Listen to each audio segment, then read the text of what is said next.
So what I wanted to ask you about was my two past psychedelic trips. I've had this profound, absolutely pristine, clear understanding that I am all of existence. It is so wild, man. It is so wild. It is literally like when speaking is happening, it's not like someone is speaking. It's like all of existence that has ever existed is speaking. And it's just that's incredible. I'm Speaking starting. without speaking, they say.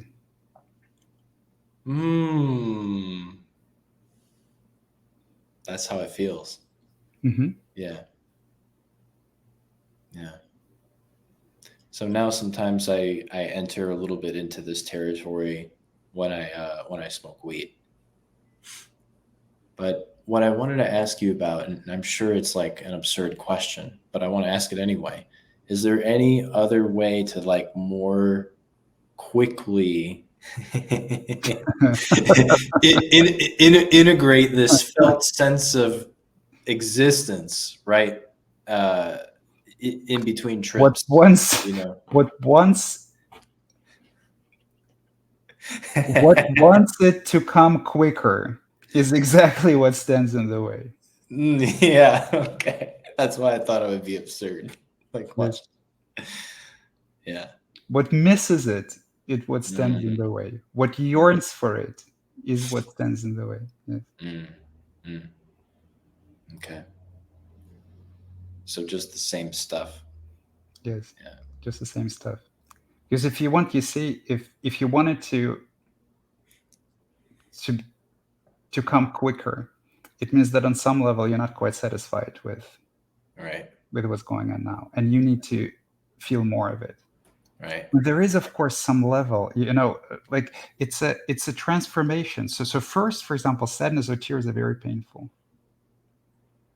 Then it can be torturous for a while, right? Then you start seeing the beauty of it. There's some equanimity present. Mm, There's You already know that you're safe. You already know that it's fine. You already know that you can take it. So the resistance to experience have loosened quite a lot, yeah. right? Then you might be able to actually really enjoy it, just Right. revel in it. Right. Sadness, beautiful, Right. beautiful sadness. You see, Right. but there's still some resistance, right? So Right. so it's a slowly diminishing resistance and slowly increasing acceptance and appreciation, Mm-hmm. Mm-hmm. right? And so if you yearn to have this experience again where you felt pristine and clear and everything kind of happened by itself without your ego's involvement, right? Then it means that on some level what is happening right now, there is some involvement and there is some resistance to the sensual experience, Mm, mm, even if at the same time it feels beautiful, and mm-hmm. even if there's some contentment and peace that has been found and it's always with you, but still the process continues. Mm-hmm. Mm-hmm. And so what you will notice with, let's say, psychedelics, and the same would apply to long meditation sessions, like if you would meditate for many hours for many days, the effect would be similar. Or with a retreat. So what you would notice is that, yes, there is a glimpse into a deeper state. There's some, like, maybe initial resistance or fear as you uh, just the trip only begins. And yes, there's or meditation, and yes, there is a glimpse into deeper, more clear state, uh, more thoroughly devoid of suffering Mm-hmm. than what you're going on now. But then after this experience, there will also be a period of integration where some things previously rejected would Mm-hmm. come up. Mm-hmm. For example, sadness, or for Mm-hmm. example, anger, or for example, bitterness, Mm-hmm. or some other thing. And uh, as you process them, some insights would also come. Because on the psychedelic trip or in a deep meditation, you may still experience all these insights, but they haven't yet been integrated, embodied. Uh, so you might see something and then you might forget, right? So they get embodied through and integrated through emotional experience, through surrendering to emotional experience. So not only it shows you some sort of a glimpse, but it also makes you a little bit more open. It uncovers in some parts of your unconscious in the following several days would more intensely reveal themselves than usual, I would say. So it's the same kind of continued process of relaxation through all of the experience which you considered very undesirable before. And with that, the bliss comes and the peace comes and the contentment and everything. Sounds about right. Yeah. Yeah. That's, I don't have much more to add. That's exactly what's happening. That's how it all feels. Yeah. Mm-hmm. Congratulations. Good for you. Oh, I turned that. What did you say? I don't know if you saw it, but I had this new OS where you do this and it just shows the fireworks and stuff like that. But I turned it off. So Oh, no, I haven't seen it. let me try it.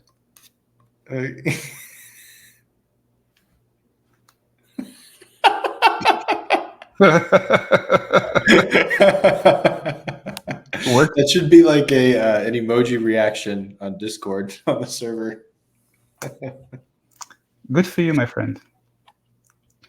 Thank you. Just keep going, keep relaxing, keep being vulnerable, keep being open, and more secrets will reveal, more and more secrets of the mind, of your own mind, will be revealed to you, and there will be deepening of peace and love. Yes. So to expand on what you said, what I was getting from what you said when you say that, yeah, there's a lot more openness. You become more pure, so you see like deeper layers of acceptance into yourself. But with that, naturally comes up all of these other parts that you previously rejected, that you didn't want to feel before. Yes. Because so it sounds like if you stretch on the positive, you also have to stretch the same distance in the negative too. That's right. Bring it up because you're like what, excavating what hasn't been given peace, right? Like, so Yes. it has to like somehow alchemize, and that's how it happens. That's exactly right. There's actually deep symmetry in the mind between all positive and negative experiences. Like, in fact, both positive and negative experiences, inner experiences, are created by the mind, and there's a deep symmetry. So just as much, however much anger or hatred or bitterness or sadness or grief or despair there exists in you, there's just as much beauty and appreciation and joy and bliss and love. We could even speak about bliss as the other side of the suffering, right? That's why actually there is no bliss in deep authentic enlightenment. Not because it is missing, but it's not missed. It's not something you yearn for, because it was the other side of suffering, right? So as we let go of our suffering, as a consequence, we experience bliss. Yeah. Right. So there's a deep symmetry, right? The reason that I speak more about negative experiences than positive ones is because, well, first of all, most people have no problem at all experiencing bliss or joy, right? So they don't need to be guided. Yes, sometimes bliss can be so overwhelming that it's scary and so unfamiliar that one needs to be encouraged to feel bliss. But usually one doesn't need to be encouraged to feel bliss. Right, for Right. sure. And then and secondly, the more you yearn for bliss, the more you want to experience bliss, the less likely you will experience it, because this yearning for bliss is part of misery, is part of dissatisfaction, because you only yearn for bliss if you're dissatisfied with what's going on now. That's also why, that's another reason, by the way, there is no bliss in complete enlightenment. Because if you're satisfied, if you're completely satisfied with your experience right now, then you don't Right. yearn for bliss. Right. Yearning for bliss is like, okay, no, this is not good. I want to feel something extra. Yeah. Yeah. Right. So yes, there is this very deep symmetry, and you're opening, and in a deep, authentic spiritual transformation, you open yourself to both, the Right. beautiful and joyful, pleasant and painful, unpleasant, uncomfortable. Both of them are you. Yeah. Both light and darkness, both pleasure and misery. They both collapse. They both accept it. Yeah. And it's almost kind of like you don't really have a choice That's right. at some You point. don't. You're just seeing this process unfold in yourself. Yeah. Mm-hmm. You only thought that you were this controller before, managing, adjusting, That's right. adapting. It was always just doing its own thing, but Mm-hmm. we were blocking the flow of the river. Yes. Yeah. Yes. Flow with the river. Flow with the river, right? Yes. Good, man. Well, thank you so much, Harnum. Yeah, You must last welcome the retreat was wonderful. Very triggering, wonderful, completely unexpected, right? never. It's Yeah, never what you it's expect. never what you expect. So like Ever. it. Yes, it is. It is the journey into the unknown. It's the journey full of surprises. You will never get the experience in meditation that you are expecting. If you're routinely getting an experience in meditation which you're expecting, then you're stagnating. And some people actually, like, for example, some people can develop meditative techniques that consistently get them the same result.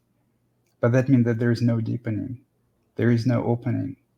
You just use it, just like you could use, friends in ordinary life to make you feel better about yourself. You now use meditation to feel better for a while, right? So a true deep meditation is always going to be unexpected. So if you expect some experience in meditation, something else is going to happen. It's a journey to the unknown. So the same applies to psychedelic trips, and the same applies to visiting me in person, or coming to a retreat. It's always going to be not what you expect.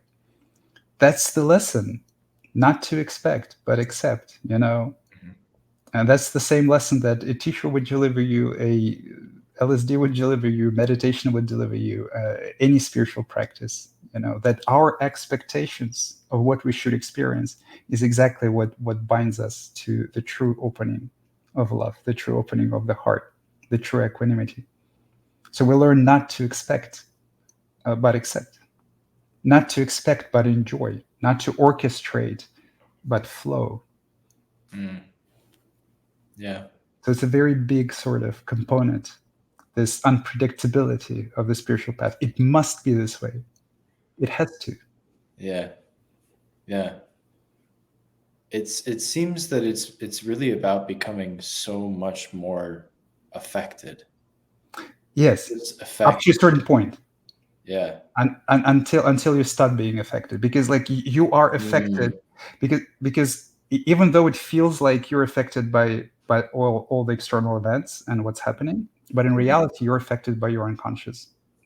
You are affected by your trauma, you're affected by your conditioning, you're affected by your own self-rejection, right? So at Right. a certain point, so as you excavate all of this, you can get more and more and more and more sensitive, right? And then after you reach the peak of it, so to speak, then you will get less and less and less and less, and that applies not only to the process itself, but also to some aspects of your suffering. For example, you have a specific issue with, let's say, rejection, or with attention, or with sex, or with something like that. So you will tend to like get deeper and deeper and deeper and deeper exposed to it, processing it through cathartic experiences. And then at a certain point of time, when it's sufficiently healed, you will notice that it still affects you, but less and less and less and less and less. Yeah, during my psychedelic trip a couple days ago, I went outside. It was 1 a.m. in the morning, and I had this visceral sense that I was like 4 years old. Mhm. Yeah, it's a journey. And I saw all of the thoughts associated with fear, like someone was going to come from out behind a van with a knife, or an animal was going to come running down the street. And I really had this visceral sense that I had no idea what was going to come next. So it's just taking one step after the other, right? Yeah. That I've never had, like, that was a different level of fear, because in that fear you can see the illusion as it's happening. It's like, that is strange. We learned this. Yes. Yes. Yes, we do. Yes. And the spiritual process can be even said, like, can be described as the unwinding of the tightly wound spring of suffering that has been sort of winding,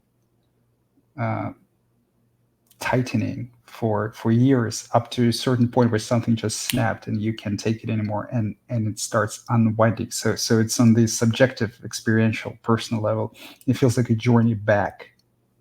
Yeah. That's why every insight is a remembrance. That's why it's all about, oh, I've always knew this, oh, I was in denial, oh, I was wrong about this. Reconnecting, so going back into how you were before you adopted this artificial persona to protect your heart, to protect you from all this pain, and to conform to other people, to conform to adults. Yeah. So yes, that's exactly how it feels like. You're on the right track, my friend. I'll I talk think to you you can use later. the fireworks No, later. I turned it off. So All right. all right. Bye. Thank Bye. you.